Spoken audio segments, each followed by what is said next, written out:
হাজিরিন, এবার আসি তাওবা। তাওবা শব্দের অর্থ কি? তাওবা শব্দের অর্থ come back from evil deeds, পাপাচার থেকে ফিরে আসা। Come back from bad sin, bad habit, bad culture, এগুলোর থেকে ফিরে আসা। তাওবার আরেকটা অর্থ হচ্ছে জীবনে যত গুনাহ করেছি আর গুনাহ করব না, এই দৃঢ় সংকল্প, আল কাসদু আল ইদরাক, এমন দৃঢ় সংকল্প মনের মধ্যে রাখা যাতে জীবনে আর ওই পাপাচারের মধ্যে আমি কখনো যাব না। এইরকম নিয়ত করে একজন বান্দা যখন চোখের পানি ছেড়ে আমার আল্লাহকে আল্লাহ বলে ডাক দিবে, ওই বান্দার চোখের পানি নাকের ডগা এখানে আসার আগে আগে আল্লাহ তার তওবা কবুল করে মাফ করে দিয়ে দিবে। আল্লাহু আকবার। আল্লাহ বলেন লা তাকনাতু মির রাহমাতিল্লাহ। বনি ইসরাইলের একজন ব্যক্তি ছিল, সে 99টা মার্ডার করেছে। কয়টা? 99। প্রায় সেঞ্চুরির কোটায় যখন চলে গেল, ইন দা মিন টাইম তার অন্তরে আল্লাহ স্মরণ আসলো যে আল্লাহ আমাকে পাপিষ্ঠ কাতারে নাম লিখে দিবে, আল্লাহ আমাকে পানিশমেন্ট দিবে, শাস্তি দিবে, আমার তো বাঁচা উচিত। সবাইকে জিজ্ঞাসা করে আল্লাহ কি আমাকে মাফ করবে? আমি তো 99টা মার্ডার করে সেঞ্চুরির কোটায় আছি। ইন দ্য মিন টাইম সবাই তাকে বলে তোকে কেউ মাফ করবে না, আল্লাহ মাফ করবে না। সে কুস্তে কুস্তে একজন রাহেবের কাছে গেল। রাহেব মানে হচ্ছে যারা ধর্মযাজক, খ্রিস্টানদের ধর্ম বিষয়ে যারা বিশেষজ্ঞ তাদেরকে বলা হয় রাহেব।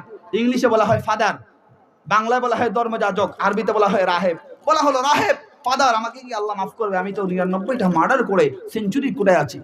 ফাদার বলে না, তুমি এত বড় নাফরমান, তোমাকে আল্লাহ কখনোই মাফ করবে না। সে বলল যেহেতু আল্লাহ মাফ করবে না আর সেঞ্চুরির কোটায় যেহেতু আছে, তাহলে তোমাকে দিয়া সেঞ্চুরির কোটাটা পরিপূর্ণ করে ফেলে। বনি ইসরাইলের যুবক ওই রাহেব ফাদার, চার্চের ফাদারকে মার্ডার করে ফেলল। আর সেঞ্চুরির 16 কলমা পরিপূর্ণ করার পরে আবার বলে আমার আল্লাহকে আমাকে মাফ করবে নাকি? সবাইকে জিজ্ঞাসা করে, কেউ বলে মাফ করবে না, করবে না।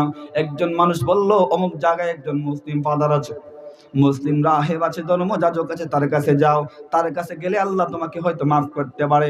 আল্লাহর বান্দা তওবা করার উদ্দেশ্যে ছুটে চলল। কিছুক্ষণ পরে মালাকুল মউত তার সামনে হাজির হয়ে গেল। আল্লাহর বান্দা চেষ্টা করে সামনে আগানোর জন্য, আর আগাইতে পারে না। ইন দ্য মিন টাইম আজরাইল তার রূহ কবজ করে ফেললেন। রূহ কবজ করার পরে ইল্লিয়িন থেকে রহমতের ফেরেশতা আসলেন তার রূহ নেওয়ার জন্য। আবার সিজ্জিন থেকে জাহান্নামের ফেরেশতা আসলেন রূহ নেওয়ার জন্য। দুই ধরনের ফেরেশতা ঝগড়া লেগে গেল।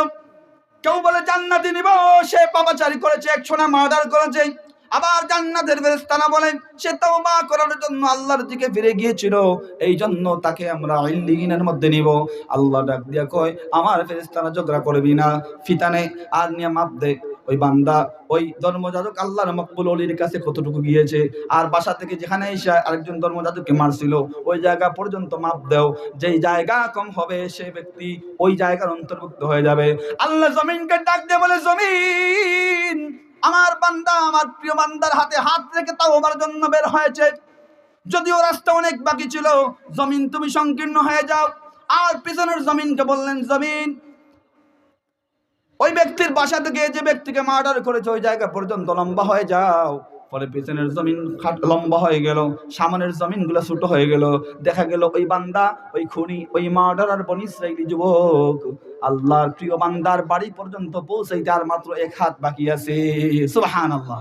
আল্লাহ বলেন এই বান্দা মন থেকে তাওবা করেছে, আমি আর গুনাহ করব না। আল্লাহ তার তাওবাকে অ্যাকসেপ্ট করেছেন, যার ফলে আল্লাহ তার সামনের জমিনকে সংকীর্ণ করে দিলেন আর পিছনের জমিনকে লম্বা করে দিলেন। আর বললেন আমার বান্দা, আমার প্রিয় বান্দার বাসা পর্যন্ত পৌঁছে গেছে, তার মানে সে আমার রহমত পর্যন্ত পৌঁছে গিয়েছে। এই কারণেই মন থেকে তাওবা করার কারণে আমি আমার বান্দাকে ওই মুহূর্তের ভিতরে ক্ষমা করে মকবুল বান্দার কাতারে শামিল করে দিলাম। আল্লাহু আকবার। প্যার হাজরিন, এটাই হচ্ছে তাওবা।